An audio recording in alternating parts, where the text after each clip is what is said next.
Reggio. I'm Senior VP of CX, CCAS, and Conversational AI for Call Tower. I like to joke that they threw every single acronym at me possible in the industry.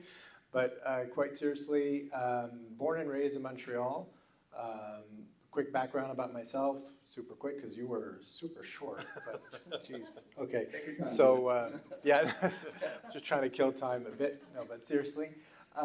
Background, like I said, born and raised in Montreal. Oui, je parle français. Mother tongue, actually, believe it or not.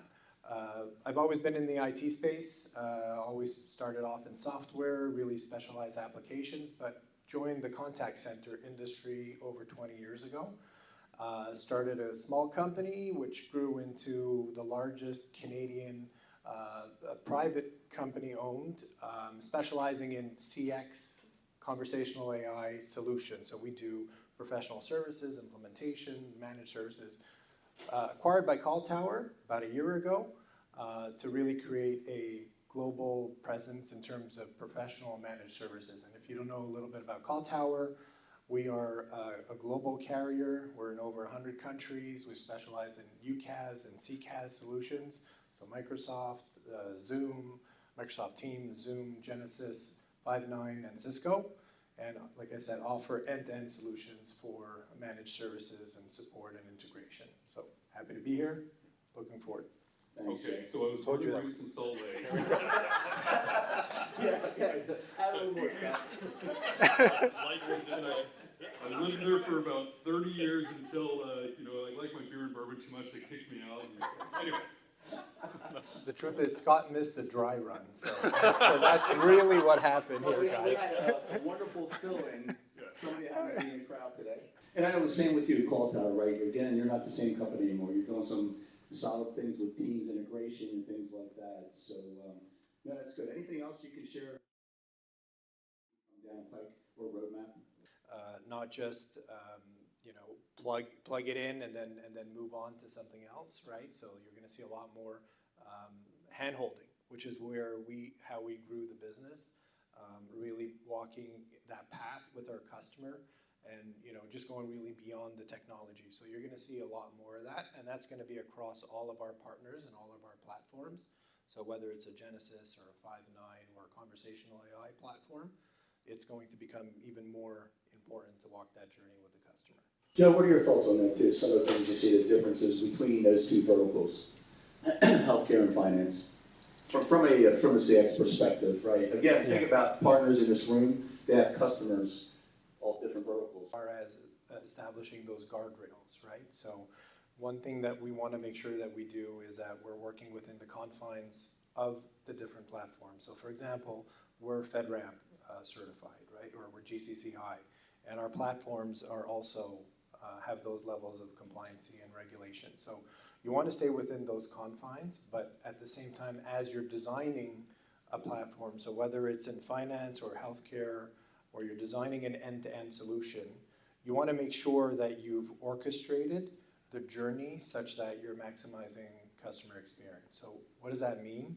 This is a little far-fetched in terms of forward, because there isn't a ton of this happening out there, but the idea is really to have end-to-end orchestration. So that means your EMR, we'll talk about healthcare, so your EMR system is talking to your CCaaS system, is also talking to your AI platform, right? So that you maximize from one to the other and you're staying within those guardrails, right? So that's if you're gonna design a true end-to-end customer experience that's gonna have that in, the customer in mind, you've got to be able to build it that way, right? But that is really far-fetched in terms of what's really happening out there. We are still in the early stages of trying to do this. So just give you an example that we have. It's in a different industry, but it applies to healthcare or finance for that matter. But just doing an ID, an authentication of a customer, is over 200 pages of analysis and prompts that we've done, right? Just to give you an idea, that's just one little piece, right? So can you imagine when you're trying to go across different platforms what that's going to look like, right? So the scripts that are behind that. So just if you settle on that a little bit, you'll understand how complex this can be. are there certain principles you will still hold true, in your opinion? Absolutely. So as you're designing your solution, you want to make sure that you have easy escape routes, right? So you're establishing those guardrails. You're not trying to take on more than what you can chew, but you're really designing it in a way where you are giving for example, if there's an escalation path and you need to pull in a human, you can do that very easily, right? You're not trying to, in the healthcare industry, for example, if I use the example of a triage bot of some kind, right? So if there's anything in there that happens when you're designing the triage bot or when the caller is calling in or chat, whichever, if there's anything that breaks that possibility of trust or compliancy, is that you've built that into your solution, right? So you can easily pull in a human. So you're not trying to replace the clinician, you're trying to aid the clinician. And the clinician is trying to aid the bot at the same time, right? So that's sort of the piece. That's the principle that I would say that really sticks to heart when you're designing a solution in the industry. Yeah. It depends on who you're talking to, right? It's important to have either, if you're talking to the IT person versus the business, obviously the business is who you want to talk to. Again, I was an IT guy for many years. But no, that's the one thing that comes to mind. AI is going to replace our people, my staff, things of that nature. So, and you kind of touch on that a little bit as well, right? What are your thoughts on that as far as how a partner would say, how would a partner approach their customer that says, hey, I want AI, but I'm afraid it's going to replace my people, and I really don't want to do that? Well, I would, that is, again, I personally think that is way down the road, right? We're really not there yet, right? I think you have enough in terms of AI just to focus on customer experience. So you're implementing AI, there's certain things if you turn on like an agent co-pilot, or you're doing predictive routing, right? Or you're doing analytics, or you're doing those kind of things, tools that are there to help the agent. So what I would do is focus a lot more on those immediate gains, and they are absolutely ROI driven. But I have yet to do a business case that says we're slashing, our contact center, we're going to cut down 200 people or whatever the number is, and we're going to replace that by AI. We're putting the emphasis on things like better call summarization, right? So these are also tools, if you flip it around, that is making the agent experience. So we talk a lot about that, right? EX. So the employee experience, a lot better. So they have the summarization tools. We're getting more accurate data out of all this. So a lot more emphasis on that. There's a bunch of KPIs that we can focus on. Like I said, wrap-up time, a call summarization, first call resolution, all of those. Enough KPIs that you can latch onto that you don't have to get into the agent count reduction. The reality is, though, that a lot of the vendors that are out there are, I don't want to say pushing for that, but that they are definitely building their use cases around minimizing the number of agents, right? So taking those things around. But always keep in mind that they're at least 5 years ahead of where the customers really are today, right? I just gave you an example of one little application and how complex it is.